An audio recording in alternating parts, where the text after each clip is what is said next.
This episode is exclusively sponsored by CanWe. Get clear on what you and your date are looking for faster. CanWe is your expert guide on your dating journey. Check out the CanWe app in Apple's App Store or on Google Play. Hi there, I'm Vincent and I provide dating and self-improvement advice.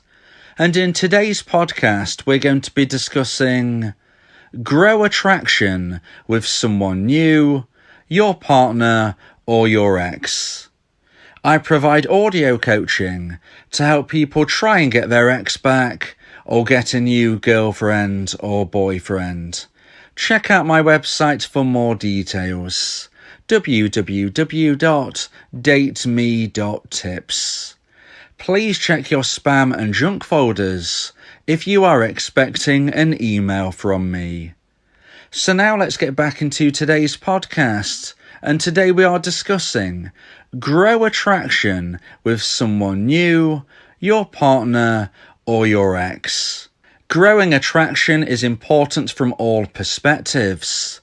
In today's podcast, I'll give advice on how to attract someone new, how to grow attraction when you feel it has dropped in your partner, and how to try and get your ex back by growing attraction in your ex's mind. So let's get straight into this. And number one is growing attraction in someone new. So growing attraction with someone new is not a single art form, but I would discuss my opinions in today's podcast right now. So my perspective is based upon getting in the mindset of someone new and then using a method of dipping in and out of their thoughts. For example, if you was to join a class and you see somebody there that you like, my suggestion would be that you need to dip in and out of conversation with this person, instigating a chat one lesson and then hanging back the next, showing you are confident and happy with or without their attention. This can develop intrigue and a push-pull system of attraction. You can't attract someone until you're in their mind, so it's vital that every interaction is positive, happy, carefree, and fun. So let's look at this example in a little bit more depth. So I'm suggesting that if you join a new class, group, or club, you go in there and you see somebody that you like. What do? Well, the first thing you need to understand is that you have an advantage that you know that you will be seeing this person regularly. If you have joined a class, group, or club and this other person is there, it's safe to assume that in the coming weeks and months, they will likely be there as well. You would be very unlucky if they was to leave this class, group, or club just as you join. So you do have a little bit of time on your side. You don't need to rush things. On the flip side, you don't want to be waiting around too long. You've got to understand that if you like this person, then somebody else in the room might like them as well. So how do you go about it? Well, I suggest that you use a situation that I like to describe as dipping in and out of conversation. You dip in and out of their mindset, creating a push-pull of attraction. So one lesson, you might be in a position where you think, you know what, I'm going to hand back a little bit. Now, that doesn't mean you're rude.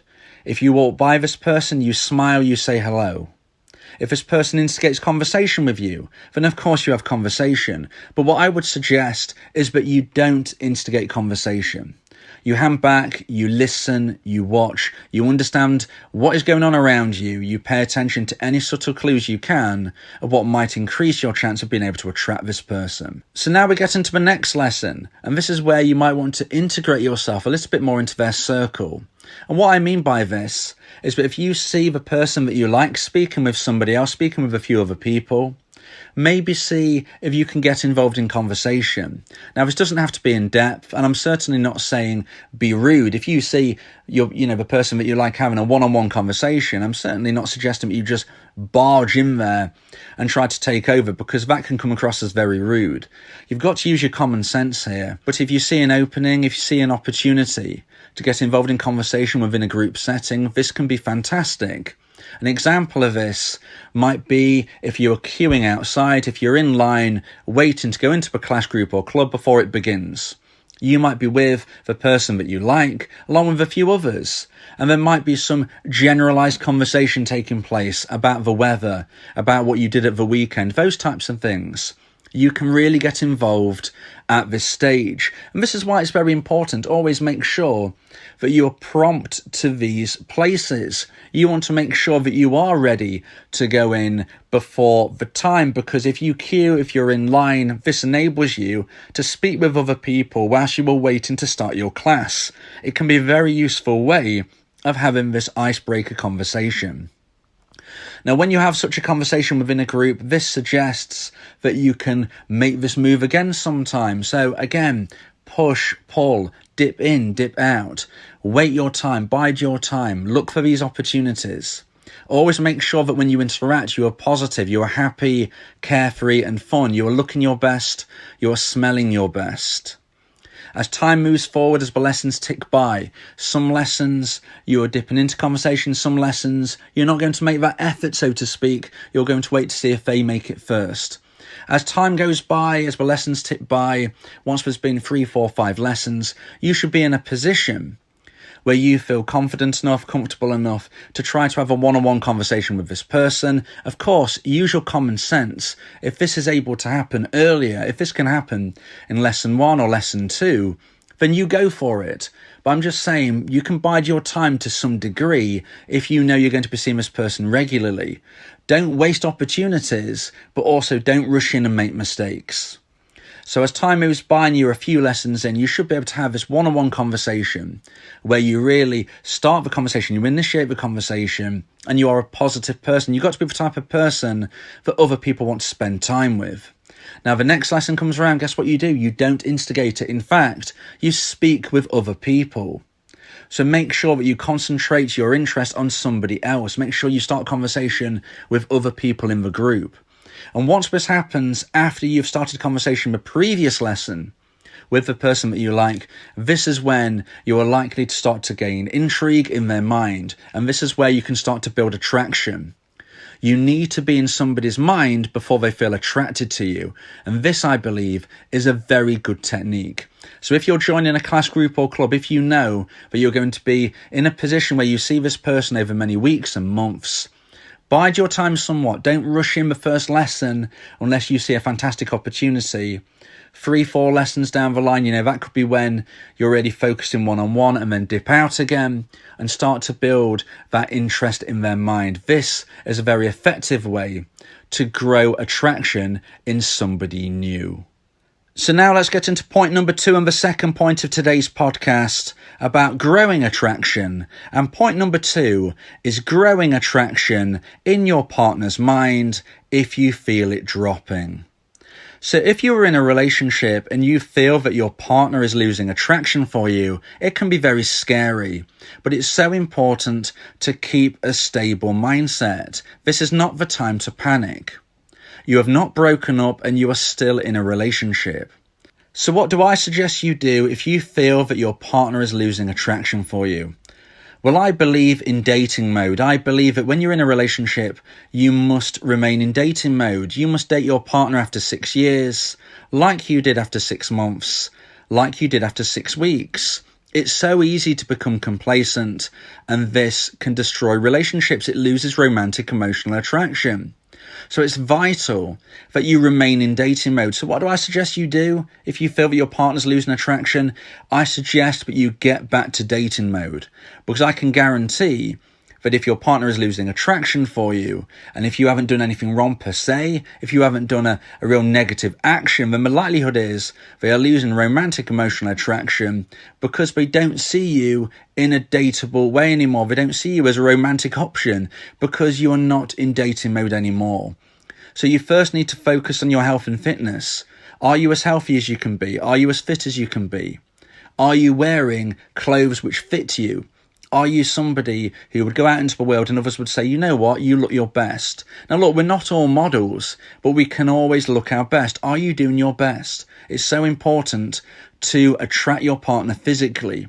And this ties in to dating mode because you want to be taking your partner out. You want to be going on dates. If you don't feel attractive yourself, you're less likely to want to go out into the world with your partner. But you need to. You need to date your partner in the way you did after 6 weeks, like I hope you did after 6 months, even when you're at 6 years and beyond.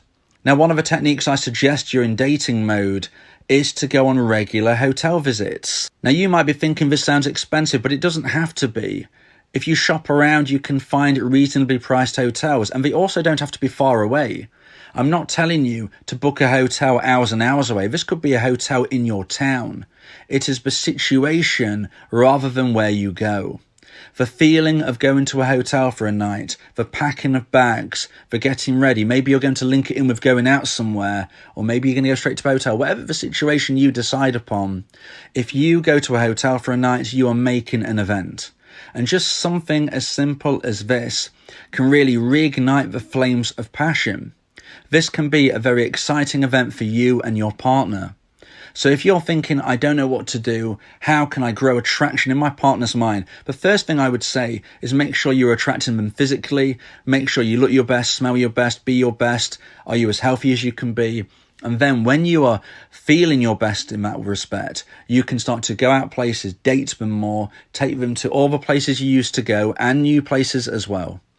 And then additionally, go on hotel visits. If you can afford it, and like I said, it doesn't have to be expensive, I would say do this regularly. Every month, every couple of months. Why not?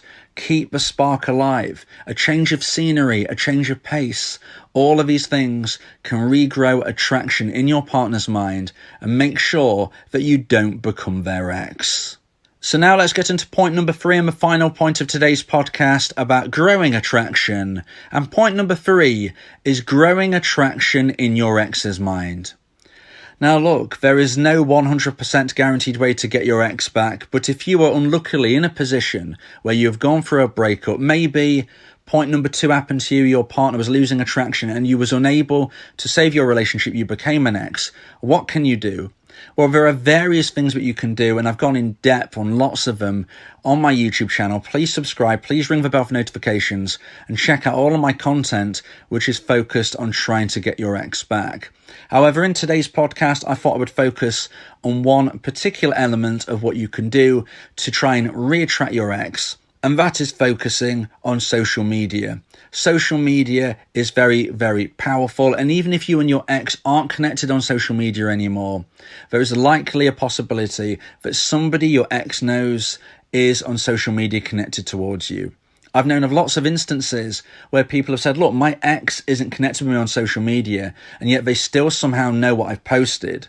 Okay, how can this be? Well, if this is the case, then you know that somehow they are finding out. Somehow somebody's telling them. Maybe they are checking you out without subscribing, without following you, without being a friend. There's many possibilities of how an ex can find out, and most exes will find out. It seems to be a strange phenomenon, you might say. But if you post things on social media, even if you're not connected with your ex, they will find out about it. Now, look, if they are connected with you, then of course they're going to find out about it. So what do I suggest you post? Well, linking in with the other things I've spoke about today. You need to be your best. Make sure you are your healthiest, your fittest. Make sure you're wearing clothes which fit you. Make sure you are the type of person who, when somebody sees a photo of you, they think, wow, they are looking their best.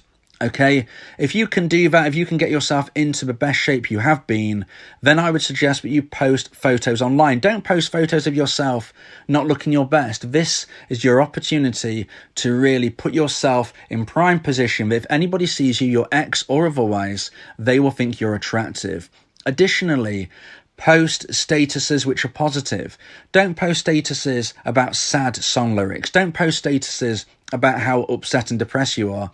Instead, post statuses, post tweets, post comments, post whatever you want to do online, which suggest you are in a positive frame of mind, you're happy, carefree and fun, and you're moving forward into the world with a lot of excitement and hunger.